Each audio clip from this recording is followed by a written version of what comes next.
Our next guest has a unique viewpoint on the consumer, on tariffs, on the global economy, and much more. James Quincey is the chairman and CEO of Coca-Cola. And James, it is great to have you here on set with us. Thank you. Great to be back. We got a million things to talk to you about, but why don't we start with the consumer and what you're seeing? How is the consumer doing globally and in the United States, but maybe globally first? Actually, there's pretty strong resilience out there globally. There are a few emerging markets that have been weaker in the back half of last year, but actually, in the round, the global economy is still doing pretty well, notwithstanding, some of the news stories out there. The global economy is in good shape, and actually, the U.S. economy is powering forward too. The U.S. consumer continues to be robust, continues to spend. It's resilient. So we're positive on the consumer. It's not the best of times, but for sure it's not the worst of times. And in terms of the tariffs that came through, what was the impact on that? What's the potential impact from any new tariffs that come on? And how do you guys handle or have to deal with any of that? Our business system is relatively immune to the tariff thing because literally all the Cokes are made in the country they're sold. Right. The Cokes in Switzerland are made in Switzerland. The Cokes in the U.S. are made in the U.S. So Thank you for bringing these, by the way. I thought you'd enjoy the cane sugar one. No bottle opener, though. Or is this a screw You just put it on the edge of this thing and just go old school. Let's see a CEO do it. Here we go. Boom. Hey, now. You never learned that trick? Manly. There we go. So yeah, tariffs are not our problem. I think you did say that higher input costs are having a potential impact recently. They have. Some of the agricultural inputs have been more expensive. There is some kind of embedded inflation out there, or there was some embedded inflation out there, but it has for sure been moderating, and that is starting to kind of help us as we look into 2026. Around the world, and we've certainly been seeing that, and that then affects what goes into the marketplace as well. So we see that moderating, getting closer back to the sweet spot. I know you're in a quiet period, but that helps with margins, I would assume. We tend to pass through or not pass through costs. Okay. So margins, are more the way we think about it is we have to earn the right to the margin. The consumer's not going to pay for something just because you had a higher cost of some input.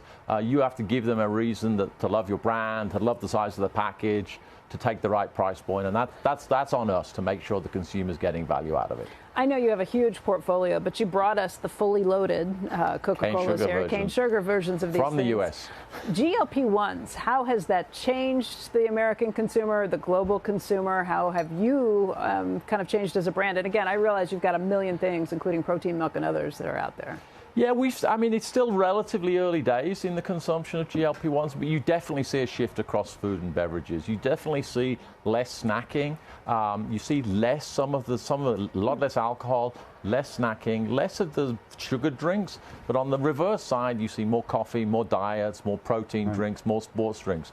So given we're a total beverage company, it's a portfolio play. What does that portfolio look like? I mean, Fairlife has just taken off in the wildest way. I've become a Fairlife aficionado, because it has so much protein in the milk, and the sugar content is so much lower. Yes. Well, it's more protein, and the lactose is out, and we're bringing on a lot more capacity. So that has become, if you look at the two biggest growing trademarks in the U.S. last year, it was the Coke trademark, basically driven by Coke Zero and Diet Coke, both growing, and Fairlife Core Power protein. So you've got a lot of focus on refreshment and a lot of focus on protein, and people are definitely seeing more protein. We might see fiber creep in this year.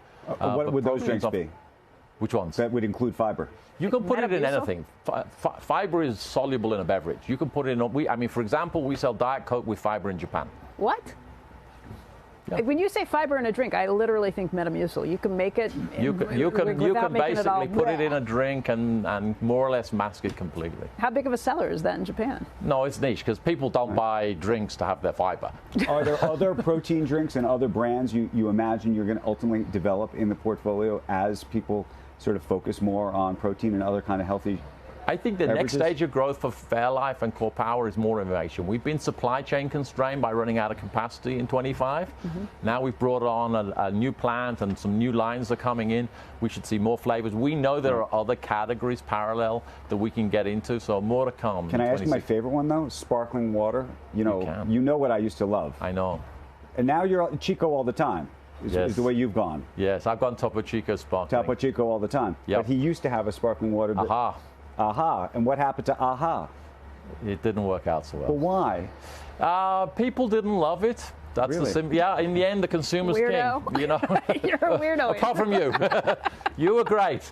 Not enough people loved happening. it. It wasn't differentiating enough, but Topo Right. Chico is. Topo Chico, everyone loves Topo Chico. Real quickly, a plug. Somebody reached out to me from the Bring Back Tab campaign. They want you to answer that question one more time. Will you bring back Tab?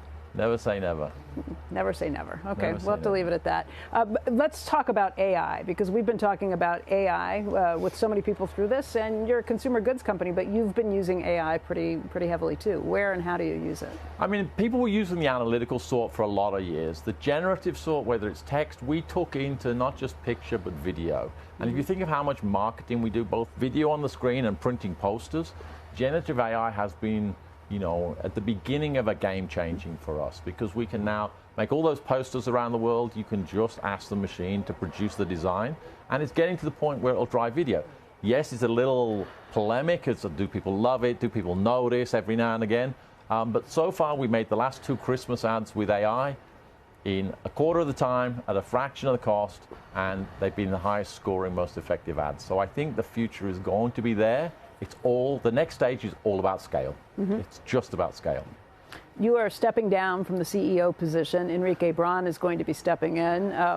Why? And why are you stepping down, and why Enrique Braun? Well, why am I mean, it's a bit like timing the markets. It's impossible to choose a perfect day. But we've brought momentum back to the business over the last 10 years. We've got a good strategy.